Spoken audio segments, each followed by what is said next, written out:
नमस्कार दोस्तों, स्वागत है आपका इस नए वीडियो में। हमारी जिंदगी में कई बार हम खुद को एक मुश्किल घड़ी में पाते हैं। कई बार हमें बड़े फैसले लेने पड़ते हैं, लेकिन हमें यह नहीं पता होता कि वो सही है या गलत। क्या उस फैसले का परिणाम हमारे जीवन में खुशियां लाएगा या मुसीबत। लेकिन कई बार हमारे पास सही निर्णय लेने की सुझाव नहीं होते और हम जल्दबाजी में फैसला कर लेते हैं, और उन फैसलों की वजह से हमारी जिंदगी सुखमय हो सकती है या फिर हमारी जिंदगी नरक से भी बढ़कर हो सकती है। इसलिए सही फैसला लेने की क्षमता हमारे जीवन में सफलता हासिल करने के लिए आवश्यक है। तो चलिए आज की इस बोध कहानी के माध्यम से जानते हैं कि जीवन में सही फैसले कैसे लिए जाएं, और यह भी कि सही निर्णय लेने के तरीका कौन सा है। तो बिना किसी देरी के कहानी शुरू करते हैं दोस्तों। कई साल पहले की बात है। एक छोटे से राज्य में एक बौद्ध भिक्षु निवास कर रहे थे, जिन्हें सभी जगहों पर उनके ज्ञान के बड़े चर्चे थे। वह बौद्ध भिक्षु बहुत ज्ञानी थे। उनके पास लोग बहुत दूर दूर से आते थे ताकि वे उनसे अपनी समस्याओं का समाधान प्राप्त कर सके। उनके पास कोई भी कैसी भी समस्या लेकर क्यों ना आए, वह समस्या का समाधान अवश्य करते थे। जब भी वह किसी की समस्या सुनते तो उस समस्या को बड़े ही ध्यान से सुनते, समझते, उसमें लीन हो जाते, और उसके बाद कुछ देर के लिए वह आंखें बंद करते और समस्या के बारे में अच्छे से सोच विचार करते और उसके बाद उसका समाधान देते। ऐसे में कोई भी व्यक्ति उनके बारे में केवल एक ही बात सोचता था, शायद इन साधु के पास कोई ऐसी चमत्कारिक शक्तियां हैं जिससे यह समाधान पूछते हैं और उसके बाद हमें वह समाधान बताते हैं। एक बार एक युवक ने उन महाराज से यह पूछ भी लिया, क्या आपके पास ऐसी कोई चमत्कारी शक्तियां हैं जिसके कारण आप हमारी समस्याओं का समाधान करते हैं, या आपके पास ऐसी कोई दिव्य दृष्टि है जिससे आप हमारी समस्याओं का समाधान खोज पाते हैं। उस युवक की यह बात सुनकर वह साधु जोर जोर से हंसने लगे, लेकिन उन्होंने उस युवक की बात का कोई जवाब नहीं दिया। उसके कुछ ही दिनों बाद उस राज्य में एक बड़ी अजीब सी घटना घटी। उस राज्य में एक बुढ़िया औरत रहा करती थी जो अपने पूरे घर में अकेले ही रहती थी। उसका कोई ना था। उस राज्य से होकर 4 मित्र अपने घर की ओर जा रहे थे। वे लोग दूसरे नगर में काम करके पैसा इकट्ठा करके अपने गांव की ओर जा रहे थे। ये बात बहुत पुराने जमाने की है, जब यातायात के साधन ना हुआ करते थे, इसलिए वे लोग पैदल ही यात्रा किया करते थे। इसी कारण वे चारों मित्र अपने अपने धन को इकट्ठा करके अपने गांव की ओर प्रस्थान कर रहे थे। उन चारों ने अपना अपना धन एक छोटी सी पोटली में रखा था और उसी पोटली में उन सब की सारी कमाई थी। तभी उन चारों मित्रों में से एक मित्र कहता है, मित्रों, इस तरह से यदि हम अपना धन अलग अलग रखेंगे तो इससे हमारा धन चोरी हो सकता है। क्यों ना हम अपना सारा धन एक ही पोटली में रख दें, जिससे हम सब इस पर ध्यान भी दे सकेंगे और हमारा धन सुरक्षित भी हो जाएगा। और जब हम अपने गांव पहुंच जाएंगे तो हम वहां पर अपना अपना हिस्सा इसमें से ले लेंगे। उन तीनों मित्रों ने उस युवक की बात मान ली और वे सभी मिलकर अपना धन एक ही पोटली में रख देते हैं और वे सभी मिलकर अपने गांव की ओर आगे बढ़ते हैं। चलते चलते काफी समय बीत चुका था और अब रात्रि होने वाली थी। तभी आगे चलकर रास्ते में उन्हें एक घर दिखाई दिया जहां पर एक बूढ़ी औरत रहा करती थी। रात्रि का समय भी हो चुका था और उन चारों मित्रों को रात रुकने के लिए कोई ना कोई जगह की आवश्यकता भी थी। ऐसे में उन चारों ने मिलकर यह योजना बनाई कि वे लोग आज रात इसी घर में ठहरेंगे। इसलिए वे चारों लोग उस घर की ओर आगे बढ़ते हैं। उस घर का दरवाजा खटखटाते हैं। तभी सामने से एक बूढ़ी औरत दरवाजा खोलती है और उन चारों मित्रों में से एक मित्र हाथ जोड़कर उस बूढ़ी औरत से कहता है, माता जी, हम अपने गांव की ओर जा रहे थे, लेकिन यहां रास्ते में ही रात हो गई और अब हम इतनी रात में सफर नहीं कर सकते। इसलिए हमारी आपसे विनंती है कि हम आपके यहाँ पर एक रात रुकना चाहते हैं। सुबह होते ही हम यहाँ से चले जाएंगे। उस बूढ़ी औरत ने काफी देर सोच विचार किया और उसके बाद वह बूढ़ी औरत कहती है, ठीक है, तुम सभी आज रात के लिए यहाँ पर रुक सकते हो। मुझे कोई दिक्कत नहीं, मैं खाना बनाने जा रही हूँ। कहो तो तुम लोगों के लिए भी बना दूं। उन चारों ने सहमति जताते हुए कहा, हाँ बिल्कुल। उसके बाद उन चारों मित्रों ने धन की पोटली उस बूढ़ी औरत को थमा दी और कहा, माता जी, इस पोटली में हमारे साल भर की कमाई है। हम चारों ने अब तक का अपना सारा कमाया हुआ धन इसी पोटली में रखा है और अब हम इसे आपको सौंपते हैं, क्योंकि यह हम चारों से ज्यादा आपके पास सुरक्षित होगा।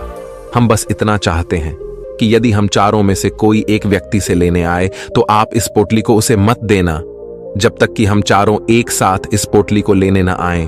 तभी वह बूढ़ी औरत कहती है, ठीक है बेटा, यदि तुम चारों एक साथ आओगे तभी मैं इस पोटली को आपको सौंपेंगे। और वैसे भी आप लोग तो सुबह यहां से चले जाने वाले हैं।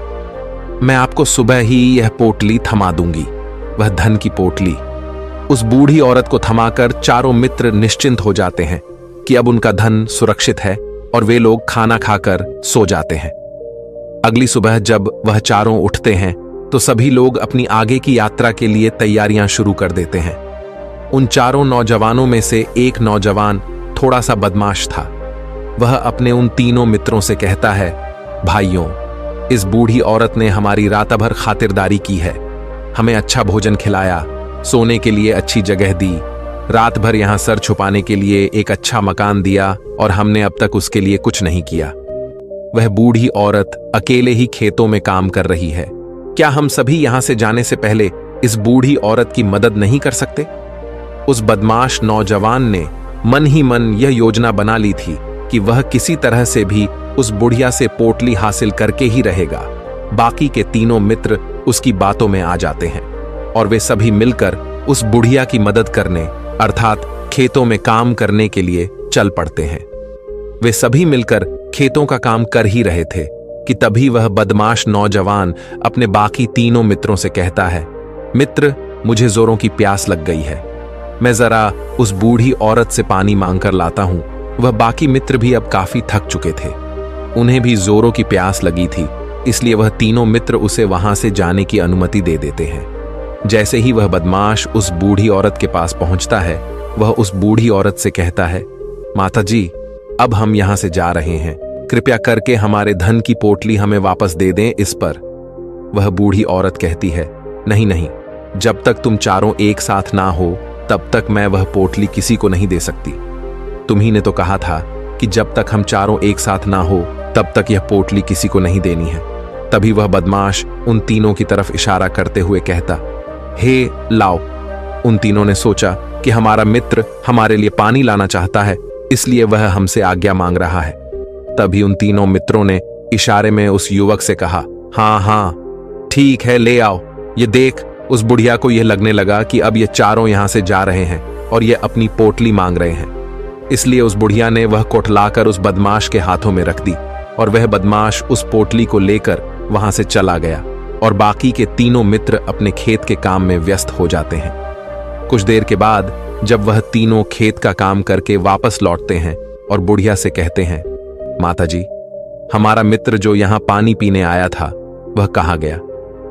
इस पर वह बुढ़िया कहती हैं, क्या वह पानी पीने आया था?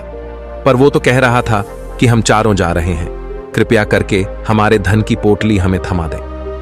तब तीनों बड़े आश्चर्य होकर उस बुढ़िया से कहते हैं, माता जी, हमने भला कब कहा वह पोटली मांगी थी? हमें तो प्यास लगी थी और हमने पानी के लिए इशारा किया था। तभी बूढ़ी औरत उन तीनों से कहती हैं, परंतु अब तो वह पोटली लेकर जा चुका है। तभी वह तीनों मित्र सर पकड़कर रोने लगते हैं और कहते हैं, माता जी, उसमें हमारा सारा कमाया हुआ धन था जो वह अकेले लेकर भाग चुका है। हमने तो आपको कहा था कि जब तक हम चारों एक साथ न आए तब तक आपको वह पोटली किसी को नहीं देनी है, फिर आपने ऐसा क्यों किया? इसमें आप ही की गलती है। हमने आपको उस पोटली की हिफाजत के लिए रखा था और आपने उसे एक ऐसे आदमी के हाथों में दे दिया जिसने हमारा सारा धन हमसे लूट लिया। हम बर्दाश्त नहीं करेंगे, हम राजा के पास जाएंगे और राजा से आपकी शिकायत करेंगे, न्याय की मांग करेंगे। अब तो इस बात का राजा ही फैसला करेंगे। तीनों नौजवान क्रोधित होकर राज दरबार में पहुंच जाते हैं और अपनी सारी समस्या उन राजा को बता देते हैं। जब वह राजा उन तीनों नौजवानों की बात ध्यानपूर्वक सुनता है तो वह तुरंत ही उस बुढ़िया को राज दरबार में पेश होने का आदेश देता है। राजा के आदेश पर राजा के सैनिक तुरंत ही उस बूढ़ी औरत को राज दरबार में पेश करते हैं और राजा भरी दरबार उस बूढ़ी औरत को दोषी करार कर देता है और कहता है, तुम्हें वह पोटली उस अकेले व्यक्ति को नहीं देनी चाहिए थी। जब उन्होंने तुमसे कहा था कि जब तक वह चारों एक साथ उस पोटली को लेने ना आए तब तक तुम्हें वह धन किसी को नहीं देना चाहिए था। इसमें तुम्हारी गलती है और अब तुम्हें इसका हर्जाना भरना होगा, तुम्हें इनका धन लौटाना होगा।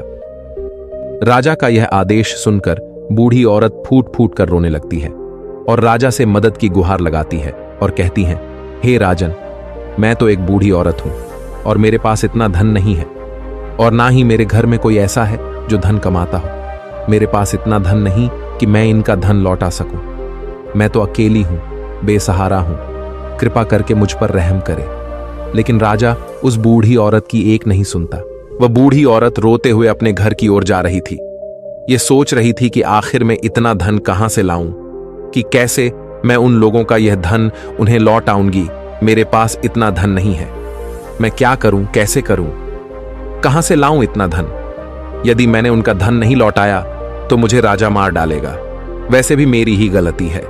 जब उन चारों ने मिलकर मुझसे कहा था कि जब तक हम चारों एक साथ ना आए तब तक वह पोटली किसी को नहीं थमानी है, फिर भी मैंने वह पोटली केवल उस एक व्यक्ति को थमा दी। इसमें गलती तो मेरी ही है। वह रोते रोते ये सारी बातें सोचते हुए अपने घर की ओर जा रही थी। तभी रास्ते में उस बूढ़ी औरत को वहीं संत मिले जो उस नगर में किसी भी समस्या का समाधान बड़ी ही सरलता और सहजता से करते हैं। उन्होंने उस बूढ़ी औरत से कहा, क्या बात है बेटी, क्यों रो रही हो? इस पर वह बूढ़ी औरत उस संत को सब कुछ सच सच बता देती है और कहती हैं, हे महाराज, इसमें गलती तो मेरी ही है। उन चारों ने तो पहले ही कहा था कि जब तक वे चारों एक साथ ना आए तब तक वह पोटली मुझे किसी को नहीं देनी है। लेकिन मेरी हिम्मत मारी गई थी जो मैंने वह पोटली केवल एक व्यक्ति को थमा दी और वह उनका सारा धन लेकर वहां से भाग गया। लेकिन अब मुझे यह समझ नहीं आ रहा कि मैं वह सारा धन कहां से लाऊं, कैसे जुटाऊं। मेरे पास इतना धन नहीं है और राजा ने तो आदेश भी दे दिया है कि मुझे उनका धन लौटाना ही पड़ेगा। लेकिन मैं यह समझ नहीं पा रही कि इतना सारा धन मैं कहां से लाऊंगी। तभी वह संत उस बूढ़ी औरत से कहते हैं, शांत हो जाओ, मैं कोई ना कोई रास्ता जरूर निकाल लूंगा। इतना कहकर वह संत वहीं पर बैठ जाते हैं, ध्यान करने लगते हैं। कुछ देर के लिए आंखें बंद कर सोचते हैं, विचार करते हैं। मौन रहकर वह समस्या का समाधान निकालते हैं और उसके बाद वह उस बूढ़ी औरत से कहते हैं, बेटी, राजा ने फैसला किया है, वह बिल्कुल गलत है। आपने जो किया इसमें आपकी कोई गलती नहीं है। राजा का फैसला गलत है। उन संत के इतना कहने पर बूढ़ी औरत चुप हो गई और यह सोचने लगी कि आखिर राजा का फैसला कैसे गलत हो सकता है। राजा तो सभी के लिए न्याय ही करते हैं और वह कभी किसी का बुरा नहीं करते। फिर आखिर आज राजा का फैसला कैसे गलत हो गया? उन संत और उस बुढ़िया की बात आसपास के खड़े लोग सभी लोग सुन रहे थे और वे लोग भी बड़े अचरज में थे, क्योंकि राजा का फैसला कैसे गलत हो सकता है। राजा ने तो बिल्कुल सही फैसला लिया है। इस बूढ़ी औरत ने ही गलती की है, उन चारों का धन केवल एक ही को थमा दिया। ऐसे में इस बुढ़िया को उनका धन तो लौटाना ही चाहिए। राजा ने गलत फैसला कहा किया है। तभी वह संत उस बूढ़ी औरत से कहते हैं, जाओ और राज दरबार में कह दो कि हे राजन, आपका फैसला गलत है और सही क्या है, गलत क्या है, इसका फैसला मैं करूंगा। पहले तो बूढ़ी औरत इतनी हिम्मत ही नहीं जुटा पा रही थी कि वह राज दरबार में जाकर भरे राज दरबार में राजा को यह कह सके कि राजन, आपका फैसला गलत है। लेकिन जैसे तैसे उसने हिम्मत जुटाई और वह वापस राज दरबार लौटी। उसने डरते हुए भरे राज दरबार राजा से बड़ी थर्राती आवाज में कहा, हे राजन, आपने जो फैसला किया है वह फैसला गलत है। इतना कहकर उसने राजा को सारी बात सच सच बता दी। उस बूढ़ी औरत की बात सुनकर राजा बहुत क्रोधित हुआ। राजा ने उस बूढ़ी औरत से कहा, कौन है वह संत जिसने मेरे फैसले को गलत बताया है? क्या उन्हें नहीं लगता कि मैंने सही निर्णय लिया है? मैं हर रोज कई निर्णय लेता हूं, कई फैसले करता हूं, लेकिन आज तक कभी किसी ने मुझसे यह नहीं कहा कि मेरा फैसला गलत है। यदि उन संत ने मुझे सही फैसला न सुनाया, उन्हें फांसी की सजा दे दूंगा। यह बात पूरे नगर में फैल गई। सभी लोग यह जानने के लिए हैरान थे कि आखिर वह साधु ऐसा कौन सा फैसला सुनाने वाले हैं जो राजा से भी उचित होगा, जिसमें सबके लिए न्याय होगा। राजा ने अपने सैनिकों को तुरंत ही आदेश दिया कि जाओ और संत को राज दरबार में लाओ। राजा की आज्ञा के अनुसार वे सैनिक तुरंत ही उन संत को लेने के लिए निकल पड़े। वे लोग कुछ ही देर बाद उन संत को लेकर राज दरबार पहुंचे। राज दरबार में सभी लोग उपस्थित थे और सभी लोग उन संत के फैसले का इंतजार कर रहे थे। उन संत को देखकर राजा कहता है, महाराज, आपको ऐसा क्यों लगता है कि हमने जो फैसला किया है वह गलत है? इस बुढ़िया ने यह वादा किया था कि वह चारों लोगों को एक साथ ही वह पोटली जमाएगी। फिर आखिर उसने अपना वादा क्यों तोड़ा? इसने यह गलती क्यों की कि इसने केवल एक ही को पोटली थमा दी और वह उनका सारा धन लेकर यहां से भाग गया? तो क्या इसमें इसकी गलती नहीं है? क्या इससे इनका धन नहीं लौटाना चाहिए? इस पर वह साधु बड़ी विनम्रता से राजा से कहते हैं, हे राजन, यह आपका फैसला था, लेकिन मैं आपसे कुछ कहना चाहता हूं। इस पर राजा कहता है, ठीक है, कहिए आप क्या कहना चाहते।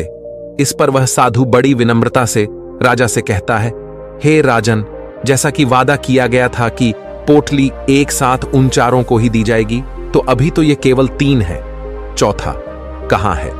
तो इनसे कहिए कि ये लोग यहां से वापस जाएं और अपने उस चौथे मित्र को यहां लेकर आए, तभी इनका धन वापस किया जाएगा।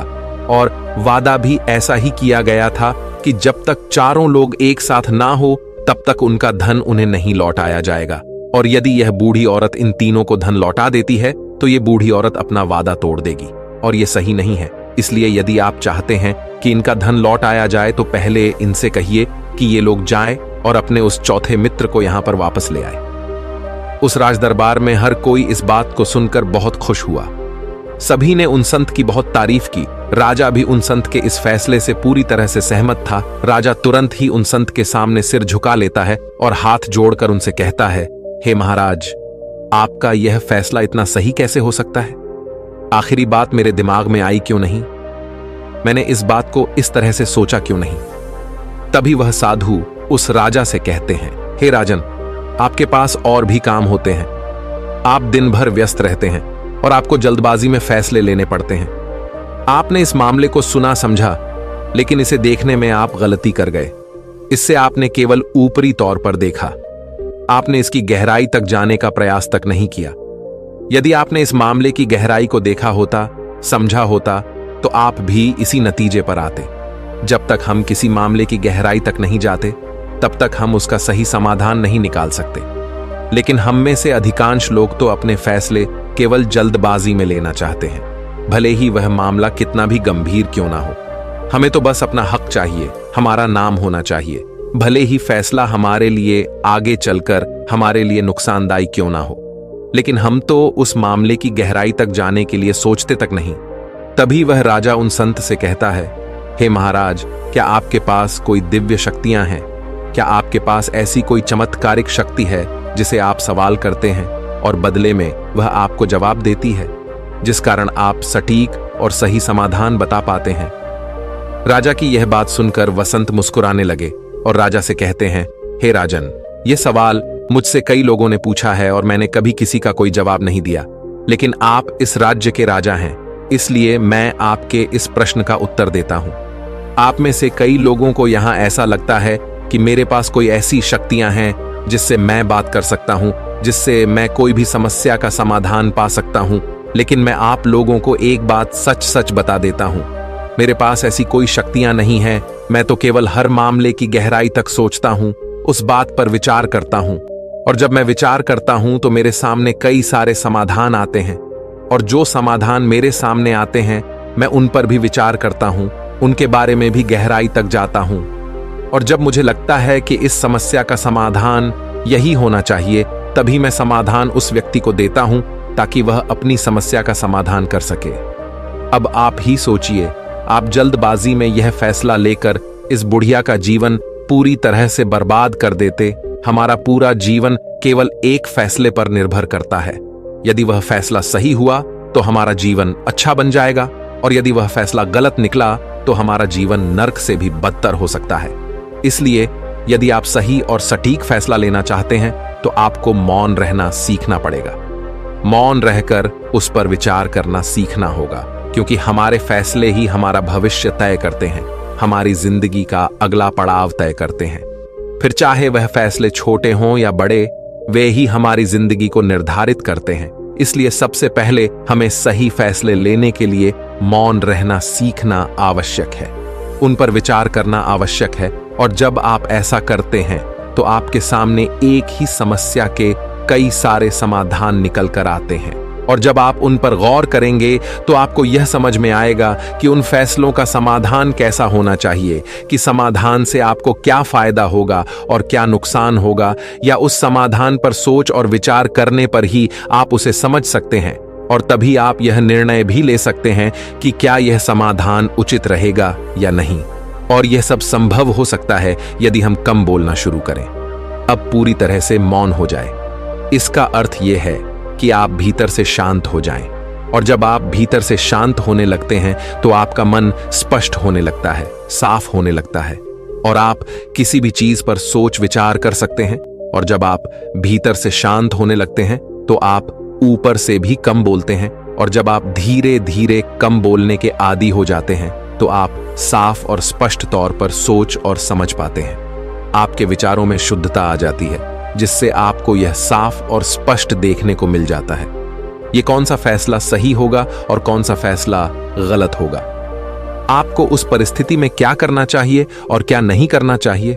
लेकिन हम में से अधिकांश लोग अपने आप को सही साबित करने के लिए, अपने आप को ऊंचा साबित करने के लिए अत्यधिक बोलते हैं, और इतना बोलते हैं कि हर कोई उनकी बातों को गंभीरता से नहीं लेता।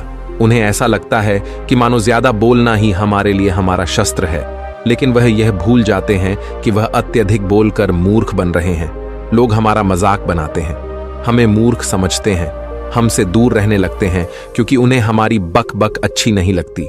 लेकिन जब आप भीतर से शांत होने का प्रयास करते हैं और धीरे धीरे भीतर से शांत होने लगते हैं तो आप खुद ब खुद ऊपरी तौर पर कम बोलना शुरू कर देते हैं।